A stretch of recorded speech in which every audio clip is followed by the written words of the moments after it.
Oke, bismillahirrahmanirrahim. Assalamualaikum warahmatullahi wabarakatuh. Selamat datang teman-teman di channel saya Gani Rozaki, yang insya Allah akan berbagi tips seputar bisnis online atau bisnis pada umumnya yang mudah-mudahan bisa bermanfaat buat teman-teman semua. Sekarang saya mau bagi-bagi tips buat teman-teman yang baru mau mulai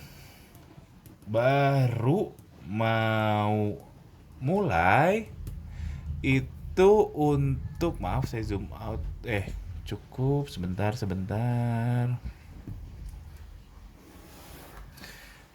Itu untuk jangan bisnis di air keruh.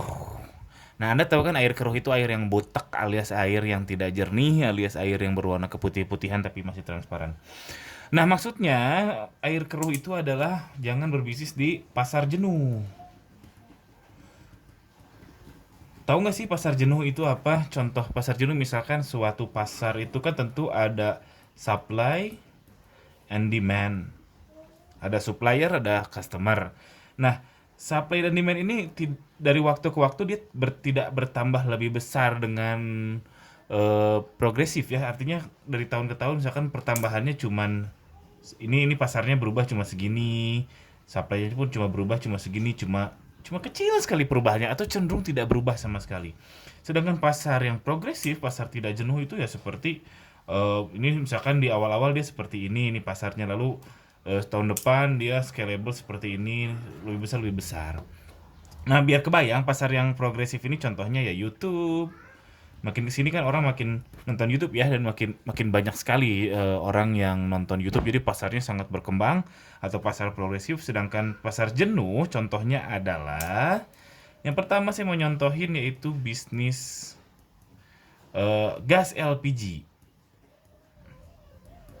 Nah, jadi Anda jangan berbisnis gas LPG. Maaf, kurang kelihatan ya.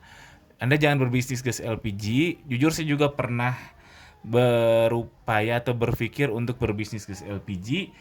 Tapi ini pasarnya sudah jenuh. Karena apa? Dia ini supplier utamanya cuma satu, yaitu Pertamina. Jelas supply-nya terbatas. Apalagi Pertamina dia punya regulasi sendiri. Kalau Anda belum tahu, Pertamina itu menurunkan gasnya ke agen atau pengecer ini dibatasi oleh regulasi, sehingga Anda ketahuan.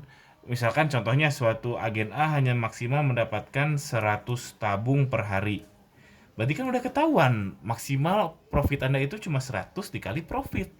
Ini artinya pasarnya sudah jenuh alias Anda tidak mungkin mendapatkan dengan bagaimanapun caranya mendapatkan untung yang berlipat-lipat, nggak mungkin karena hanya maksimal 100.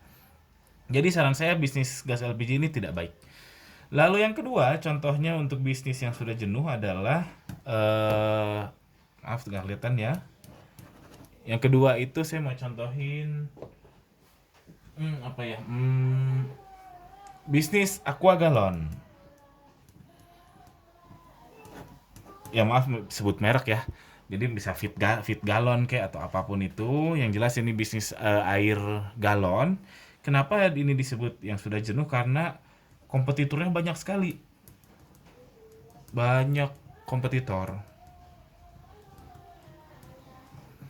Ini sudah sangat banyak sekali, bahkan setiap kampung, setiap komplek minimal pasti ada satu yang jual aqua galon. Nah, kenapa?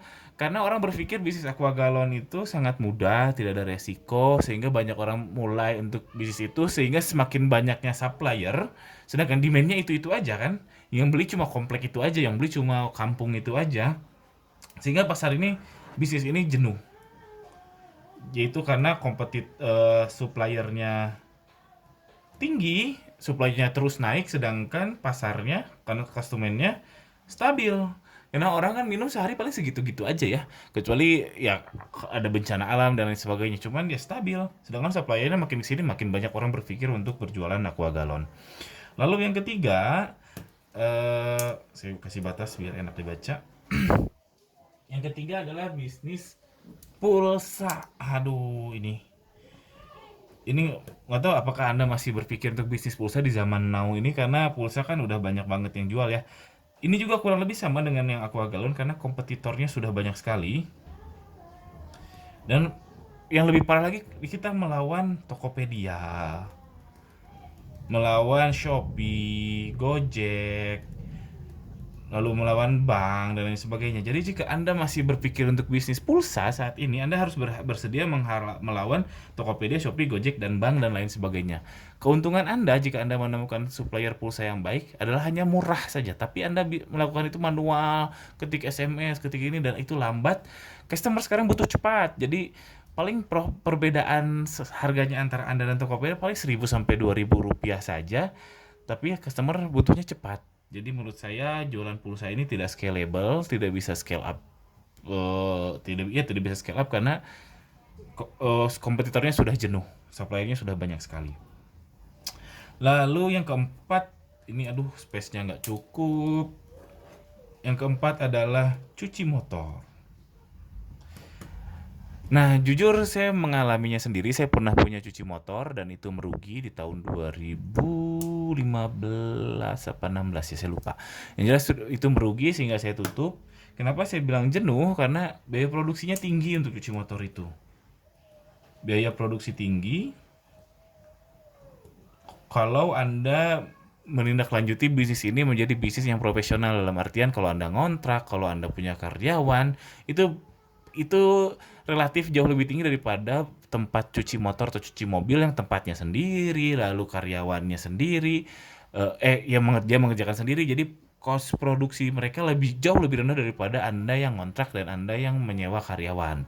Makanya persaingannya saya bilang itu tidak sehat dalam tanda kutip. Persaingan tidak sehat di cuci motor, sehingga menurut saya bisnis cuci motor ini tidak scalable atau berada di air keruh. Saya review sedikit ya. Jadi beberapa contoh bisnis yang di air keruh adalah gas LPG, lalu aqua galon, lalu pulsa, lalu cuci motor, dan masih banyak lainnya.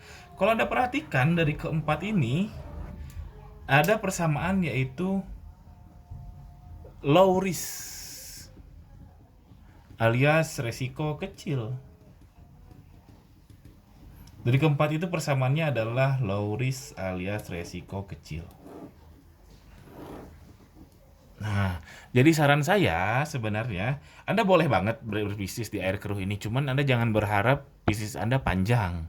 Jangan berharap itu. Jadi kalau Anda mau berbisnis di air keruh ini, jadikanlah tujuannya hanya untuk belajar. Anda belajar pembukuan, belajar langsung terjun di lapangan bisnis, dan ya macam-macam tentang bisnis lah, apalagi bagi Anda yang sambil kerja ya. Jadi kalau mau berbisnis di air keruh ini cocok. Tapi kalau Anda yang berniat berbisnis untuk 10 tahun, 20 tahun, di air keruh ini sangat nggak cocok. Jadi kesimpulannya, jika Anda masih pegawai, bisnislah di air keruh. Jika Anda mau full time, boleh bisnis di air keruh ini. Tapi pelan-pelan Anda berpikir untuk bisnis yang lain. Alias jangan terlalu berharap banyak di bisnis yang air keruh ini. Oke, itu aja sekian tips saya tentang bisnis. Mudah-mudahan bisa manfaat buat teman-teman semua. Jika Anda suka, tolong subscribe channel ini. Jika ada pertanyaan, jangan ragu untuk tuliskan di kolom komentar di bawah. Sekian, Assalamualaikum warahmatullahi wabarakatuh.